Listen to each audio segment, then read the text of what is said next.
दोस्तों, जो आज की मौजूदा सत्ता है, जो 2014 में देश की जनता के साथ बहुत सी वादा किया था, हवाई चप्पल वाले को हवाई जहाज़ में घुमाने की, काले धन वापस लाने की, भ्रष्टाचार मिटाने की, लेकिन आज लगभग 11 साल बीतने जा रहा है, यानी तीसरी बार मोदी जी प्रधानमंत्री बन गए। जो आज भारतीय जनता पर अत्याचार से लेकर के हर जुल्म में ढह रही है, लेकिन उनके मुख से कोई आवाज़ नहीं निकल रहा है। और जिस ढंग से देश को धीरे धीरे धर्मनिरपेक्षता से हिंदुत्व के डगर पर लाने का प्रयास किया गया और लगभग सफल भी हुए, क्योंकि ये एजेंडा आज़ादी की पहले से आरएसएस, विश्व हिंदू परिषद या जितने भी आज के जो अपने को सनातनी बोलते हैं, हिंदुत्ववादी बोलते हैं, जिनका यही सिद्धांत रहा है कि भारत के सर्वाधिक आबादी वाले लोगों पर हुकूमत जमाना, वह विगत 11 सालों में जो जिस ढंग से सक्रिय हुए, और आज नौबत यहाँ तक आ गई कि यदि कोई पिछड़ा दलित को भगवान के नाम लेने में भी, उनका कथा कहने पर भी उनको मूत्र सेवन कराया जाता है और उनसे नाक रगड़ जमीन पर नाक रगड़वाया जाता है, तथा गौर पूजन जो बिहार, यूपी और ये हिंदी भाषा भाषी में जो सबसे बड़ी प्रचलन है, वह कराया जा रहा है। और उसके बाद भी हमारे देश के जो सबसे बड़ा हिंदू के अपने को समर्थक मानते हैं, वह ईरान जैसा देश, जिसके बारे में बतलाया जाता है कि भारत में जो जितने भी लोग हैं आर्य के नाम से ही जाने गए हैं और ये ईरान से ही आए थे। और इतनी हमारी पुरानी संस्कृति होने के बाद देश की मौजूदा सत्ता चुप बैठी रही, एक शब्द नहीं बोला। और वह क्या शब्द बोलेगा, जबकि भारत की रोज़ बेइज्जती अमेरिका का ट्रंप कर रहा है, वहाँ का राष्ट्रपति कर रहा है, और हमारे देश के प्रधानमंत्री और विदेश मंत्री को घिंगिया बंद जा रही है। बोलने के लिए ये लोग एक शब्द नहीं निकाल पाते, जितना देश की जनता पर जुल्म करने या विरोधियों को दबाने में, उन्हें जेल भेजने में, उन पर भ्रष्टाचार का लेबल चिपकाने में जितना ये लोग मेहनत करते हैं। यदि देश की सच्चे हितैषी होने के फर्ज निभाए होते तो आज अमेरिका का हिम्मत नहीं होता,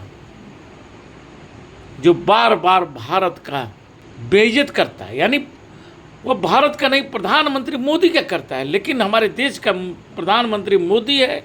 और मोदी यदि हमारे देश के प्रधानमंत्री है तो हमारे देश का सर्वश्रेष्ठ नेता है। हर भारतीयों को उन पर नाज है और उनकी बेइज्जती कोई भी देश का सच्चे नागरिक बर्दाश्त नहीं कर सकता।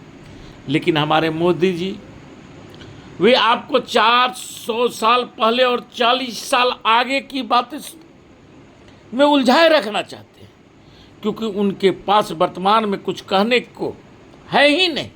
2 महीने से ज़्यादा हो गया, फिर भी आतंकियों को न पकड़ने का अपनी नाकामी पर, अमेरिका के सामने महामानव के सरेंडर पर, विफल नीति पर, भयावह बेरोजगारी पर, कमरतोड़ महंगाई पर, अमीरों और गरीबों के बीच बढ़ती खाई पर, अडानी महाघोटाला पर, दिनों दिन बढ़ते अपराध पर, अपने विधायकों और नेताओं के गुंडाई पर, अपने आए दिन होते रेलवे एक्सीडेंट पर, महिलाओं के खिलाफ जघन्य अपराध पर, दरिंद्रों का संरक्षण देने पर, मीडिया को गोद में बिठाकर गले में पट्टा पहनाने पर, वोटिंग में होती धांधली पर, लोगों का चुनाव संबंधी जानकारी जानने का अधिकार छीनने पर, पक्ष को अपनी पालतू एजेंसी के माध्यम से अपने खिलाफ उठने वाली हर आवाज़ का दमन करने पर, चंदा दो धमधा दो की काली करतूतों पर, सांसद से भाग खड़ा होने पर,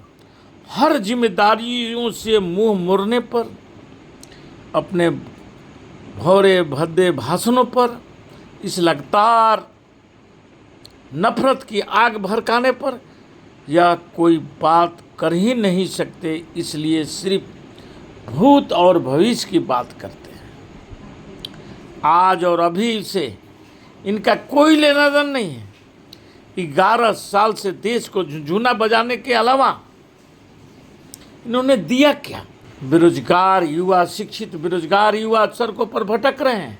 किसी के पास आज कोई कार्य नहीं है। सिर्फ एक ही शब्द है, देश में नफरत फैलाओ, सनातन का गुण गाओ और जातीय विभेद पैदा कर हिंदुत्व का राग आलाप कर करके पूरे देश में शासन करना आज के मौजूदा सत्ता यानी प्रधानमंत्री मोदी का यह सिद्धांत बन गया है।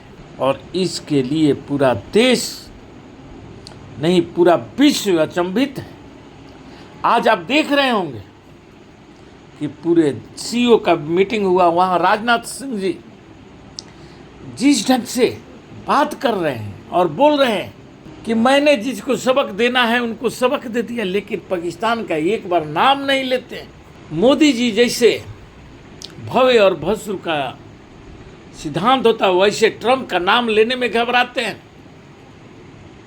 और एक हुर्की पर विदेश मंत्री ब्रिक्स जो पेमेंट की योजनाएं बना रहा था, उससे पल्ला झाड़ लेते हैं कि भारत ने कभी ऐसा बोला नहीं।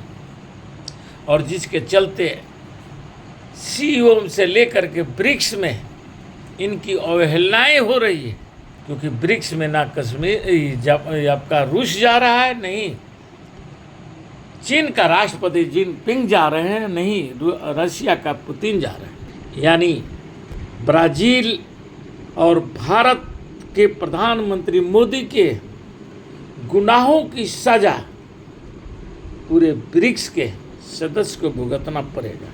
इसे पूरा देश अचंभित है। लेकिन मोदी जी तो हमेशा चुनावी मोड में रहने वाले हैं। वे आजकल बिहार की विशेष दौरा कर रहे हैं और बिहार में वे 5,000 करोड़ के जो घोटाला हुआ था, जो लालू यादव के माथे पर मरी गई थी, जबकि आज खरबों खरब की घोटाला हो रही है। उसमें अनिल अंबानी से लेकर के अडानी से लेकर के तमाम मोदी के चहेते पूंजीपति फंसते नजर आ रहे हैं। और आज अमेरिका के पास झुकने का नतीजा भी यही है, क्योंकि अडानी अमेरिका में फंस चुके हैं और इसलिए मोदी पूरे विश्व में चुप बैठ गए। अब न उनकी विदेश की यात्रा हो रही है, नहीं उनकी विदेशों में डंका बज रहा है, क्योंकि गोदी मीडिया अब मोदी की डंका नहीं बल्कि उनकी लंका में आग लगा रही है। इसी के साथ मैं अपना वक्तव्य समाप्त करता हूं। जय हिंद, जय भारत।